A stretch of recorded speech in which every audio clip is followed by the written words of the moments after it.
World cup के दौरान PCB में बड़ा बहरान, चीफ सेलेक्टर इंजमामुल हक ने ओहदा छोड़ दिया। प्लेयर्स एजेंट कंपनी साया से ताल्लुक का इल्जाम की तरदीद, कहते हैं सबूत सामने लाएं, जब तक कमेटी तहकीकात करती है उस वक्त तक ओहदा छोड़ देता हूं। क्रिकेट टीम की सिलेक्शन में करप्शन का इल्जाम, पीसीबी ने 5 रुकनी तहकीकाती कमेटी बना दी। ज़कर अशरफ कहते हैं मैं ऑफिस में नहीं था, इंजमाम से कैसे मिलता, वो हमारे हीरो हैं। इंजमामुल हक तहकीकात का सामना करते फिर इस्तीफा देते। साबिक चीफ सेलेक्टर मोहसिन खान का पैगाम, कहा पीसीबी को तहकीकात मुकम्मल करनी चाहिए, इस्तीफे के बाद सब ठीक नहीं हो जाता है। हम तो यही चाहें कि वो इस्तीफा दें, क्योंकि वो अपने जो है ना भतीजे को ला रहे हैं मामूल हक को, उसकी तो कोई परफॉर्मेंस नहीं है। खिलाड़ियों में बिल्कुल वो नहीं है, टैलेंट नहीं है, इसलिए वो समझ रहा है कि अभी इसलिए लोगों की बातें सुननी पड़ेंगी, उसकी वजह से वो अपने इज्जत से इस्तीफा दे रहे हैं। ये अच्छी बात है। इंजमामुल हक को तो ऐसी टीम सेलेक्ट करने पर पहले ही बोर्ड निकाल देता। अवाम चीफ सेलेक्टर से नाराज, कहा किसी कंपनी के शेयर होल्डर थे या नहीं, दूध का दूध और पानी का पानी होना चाहिए।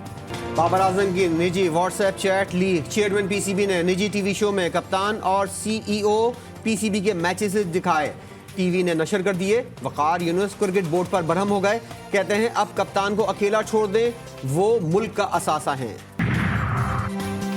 मिशन वर्ल्ड कप में कौमी टीम को जीत की तलाश, कल कौमी टीम बांग्लादेश से टकराएगी। लगातार 4 शिकस्तों के बाद सेमीफाइनल तक रसाई अगर मगर का शिकार, बांग्लादेश से बड़े मार्जिन से जीत दरकार, ऑस्ट्रेलिया की शिकस्तों की दुआएं भी करना होंगी।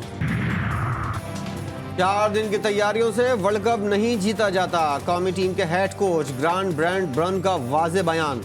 पाकिस्तान की बुरी परफॉर्मेंस का मलबा बोर्ड की पॉलिसियों पर डाल दिया, कहा बड़ी टीमों से पाकिस्तान बहुत कम खेलता है। साइफर गुमशुदगी केस में बड़ी पेशरफ, वजारत खारजा ने काबीना डिवीजन से सील शुदा पैगाम की कॉपी हासिल कर ली। अदालत में साबिक वज़ीर आज़म के खिलाफ केस आगे बढ़ाने की तैयारियां मुकम्मल।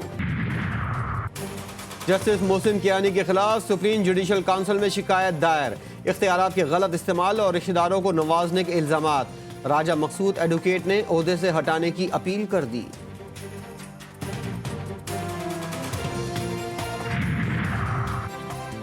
नैब कानून में तरमीम, एग्जीक्यूटिव मामला, अदालत मुदाखलत नहीं कर सकती, फौजी अफसरान और जजेस भी काबिल एहतसाब हैं।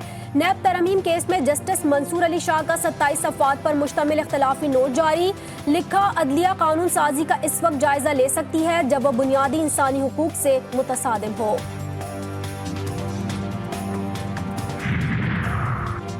आम इंतखाबात शफाफ और वक्त पर होंगे, चीफ इलेक्शन कमिश्नर और निगरान वज़ीर आला पंजाब की ज़ेर सदारत इजलास।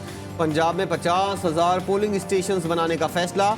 आमिर मीर कहते हैं काबीना ने आइंदा 4 माह के लिए 2076 अरब रुपए के बजट की मंजूरी दे दी।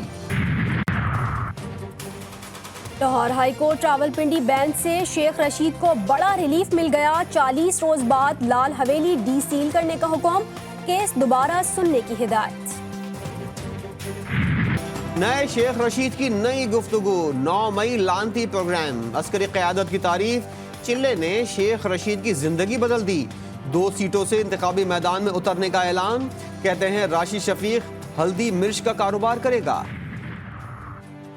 पंजाब असम्बली में गैर कानूनी भर्तियों का केस, लाहौर की अदालत ने परवेज इलाही को 14 रोज के लिए जुडिशल रिमांड पर जेल भेज दिया। साबिक वज़ीर आला कहते हैं निगरान हुकूमत किस हैसियत से बजट मंजूर कर सकती है, चीफ इलेक्शन कमिश्नर आम इंतखाबात की तारीख को दबा कर बैठे हैं।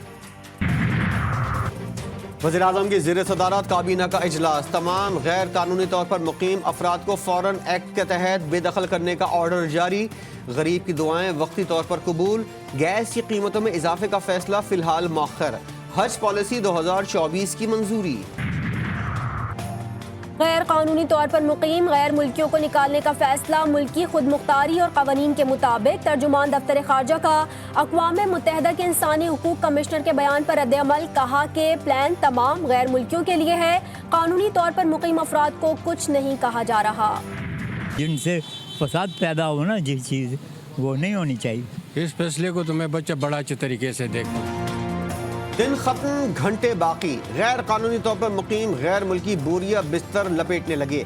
इनखला की डेडलाइन में एक दिन रह गया। 1 नवंबर के बाद जामे ऑपरेशन होगा, वज़ीर दाखिला ने वाज़ेह कर दिया। गजा में 24 रोज से बमबारी, इंसानियत का कत्लेआम जारी। 10,000 शहदा में 3,000 बच्चे और 2,000 खवातीन, 2.5 लाख मकान और दर्जनों अस्पताल भी तबाह। तिब्बी मराकज़ में जख्मी ज्यादा, जगह कम, एम्बुलेंसेस की कमी, लाशों की गधा गाड़ियों पर मुंतकली। इसराइली फौज शहरियों की गाड़ियों पर भी गोले बरसाने लगी।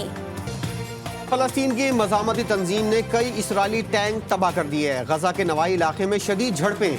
हमास की बरवक्त कार्रवाई के बाद सहूनी फोर्सेस पसपाई पर मजबूर। अल-कस्साम ब्रिगेड का कहना है कि अब मैदान जंग गजा नहीं इसराइल होगा। हमास के रहनुमा अबू मरजोक भी बरस पड़े, कहते हैं राम अल्लाह इंतजामिया का रवैया शर्मनाक है। चंद अरब ममालिक इसराइल के खामोश हिमायती और हमास को ख़त्म करने का मुतालबा कर रहे हैं। नेतन्याहू, तुम हमें मारना चाहते हो, जंग बंदी होनी चाहिए थी। हमास की हिरासत में इसराइली कैदी सेहोनी हुकूमत पर बरस पड़े, रिहा की कोशिश ना करने पर तनकीद। कहते हैं हम तुम्हारे फौजी मौक़िफ़ की कीमत चुका रहे हैं। अक़वाम मुत्तहिदा से फ़लस्तीनियों की नस्लकुशी रुकवाने का मुतालबा। दुनिया भर में एहतजाज शिद्दत इख्तियार कर गया। जापान, स्पेन, बेल्जियम, लबनान, कनाडा, ब्राज़ील और यूनान में मुजाहिरे। गजा में इसराइली बमबारी के खिलाफ मजम्मती करारदाद मंजूर। आलमी बरादरी से नस्ल कुशी रुकवाने का मुतालबा। सेनेटर मुश्ताक ने अमली इक़दाम का मुतालबा कर दिया। अखलाकी और सियासी सिफारती हिमायत बहुत हो गया, आलमी इस्लाम अस्करी मुदाहिलत करे। इस्माइल हानिया ने कहा कि हमें 10% असलहा दे दें, हम आइंदा जुम्मा आपको मस्जिद अक्सा में पढ़वाएंगे। GTV न्यूज़ कराची में मैट्रिक पास तलबा की आवाज़ बन गया। खबर नशर होने के बाद हुक्काम जाग गए। 10 नवंबर को मार्कशीट्स देने का ऐलान। रिकंडक्ट का मतलब यही है कि कल्प्रिट्स को छुपाया जा रहा है, कल्प्रिट्स को छुपाया ना जाए। MG कैट के दोबारा इम्तिहान का मामला सिंध हाई कोर्ट पहुंच गया। फरीकैन से 1 नवंबर तक जवाब तलब। तलबा कहते हैं जिन्होंने पेपर लीक किया उनके खिलाफ कार्रवाई के बजाय दोबारा इम्तिहान लेकर ज्यादती की जा रही है। कराची में निगलेरिया एक और शहरी की जान ले गया। नॉर्थ कराची का रहायशी तालिब इल्म अरसल बेग जाँ बहक। 10 माह में अमवात 10 हो गई। कराची में डकैती मज़ाहमत पर एक और घर उजाड़ दिया गया। आयशा मंजिल पर लुटेरों ने नौजवान शराज को गोली मार दी। वर्षा ने बयान लिए बगैर मुकदमा दर्ज करने पर तहफ़्फ़ुज़ात जाहिर कर दिए। 10 माह में डाकुओं के हाथ हलाक अफराद की तादाद 112 हो गई। ननकाना साहब में रूहानी उस्ताद शैतान बन गया। 5वीं जमात के 2 तलबा से मुबैना बदफेली, मुलजिम फरार।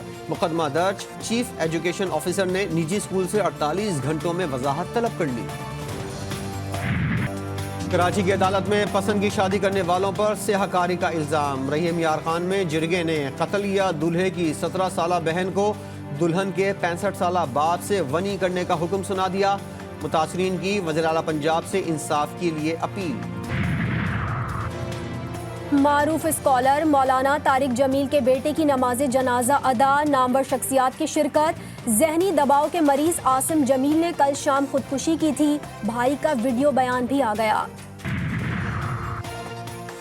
आवाम के लिए बुरी खबर, बिजली का यूनिट 1 रुपए 30 पैसे महंगा होने का इम्कान। कंपनीज ने नेपरा से दरख्वास्त कर दी। समाअत 14 नवंबर को होगी। शरह सूद 22% पर बरकरार। स्टेट बैंक ने मॉनेटरी पॉलिसी का ऐलान कर दिया। मरकजी बैंक का कहना है कि फैसला महंगाई और करंट अकाउंट खसारे में कमी की वजह से किया गया। लाहौर दुनिया का सबसे आलूदा शहर। लोग गले और सांस की बीमारियों का शिकार होने लगे। तिब्बी माहिरीन कहते हैं फैक्ट्रीज और गाड़ियों का धुआं फजाई आलूदगी का सबब बन रहा है।